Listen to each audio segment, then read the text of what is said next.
కాంగ్రెస్ లో సీఎం మార్పు రాజకీయాలు స్టార్ట్. స్థానిక సంస్థల ఎన్నికల తర్వాత సీఎం మార్పు ఖాయమా? పార్టీ గీత దాటితే వేటేనా? అధిష్టానానికి లోబడే పని చేస్తున్నామన్న రేవంత్ రెడ్డి. రేవంత్ వ్యాఖ్యలకు అర్థమేంటి? గీత దాటితే సీఎం పదవి కూడా హూస్టేనా? మంత్రివర్గ విస్తరణ అధిష్టానం చేతిలో. రేవంత్ పై నమ్మకం లేకనేనా? స్థానిక సంస్థల ఎన్నికల తర్వాత కాంగ్రెస్ లో ఏం జరగబోతుంది? తెలంగాణలో కాంగ్రెస్ పాలన ఢిల్లీ కేంద్రంగా జరుగుతుంది.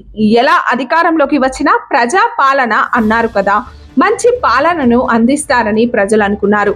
కానీ ఇక్కడ సీన్ రివర్స్ అయింది. సీఎం గా రేవంత్ రెడ్డి ప్రజలకు సంక్షేమ పాలన అందించడంలో విఫలమయ్యారు. అటు పార్టీని లైన్ దాటకుండా కూడా విఫలం అయ్యారు అనే టాక్ అయితే వినిపిస్తుంది. అందుకే పార్టీకి సంబంధించిన ఏ నిర్ణయాన్ని అయినా కూడా అధిష్టానం తీసుకుంటుంది. ఇక్కడ చీమ చిటుకుమన్న ఢిల్లీకి చేరవేసేందుకు మీనాక్షి సిద్ధంగా ఉంటారు. కాబట్టి రేవంత్ పప్పులేమీ ఉడకడం లేదు.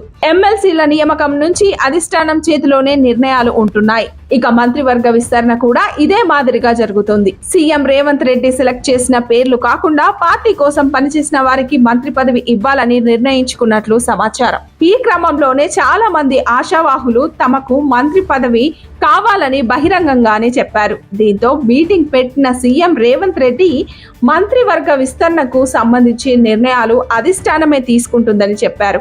అంతేకాకుండా పార్టీ లైన్ దాటితే వేటు తప్పదని హెచ్చరించారు.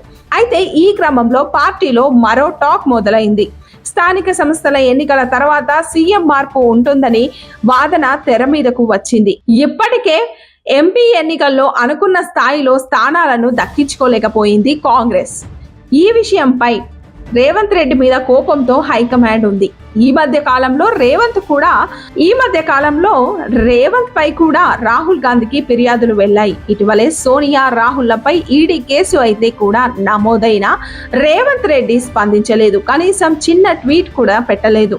దీంతో అధిష్టానం రేవంత్ మధ్య ఏ రేంజ్ లో గ్యాప్ వచ్చిందో అర్థమవుతుంది. అయితే అధిష్టానం కూడా స్థానిక ఎన్నికల్లో ఎక్కువ స్థానాలు సాధించాలనే టార్గెట్ ఇచ్చినట్లు తెలుస్తుంది. అందుకే రేవంత్ రెడ్డి కూడా ప్రతి ఒక్కరూ గ్రామాల్లో పర్యటించాలని అన్నారు. స్థానిక సంస్థల ఎన్నికల్లో ఎక్కువ స్థానాలు గెలవకపోతే సీఎం పదవి ఊస్టే అని సొంత పార్టీ నాయకులే చెప్తున్న మాట.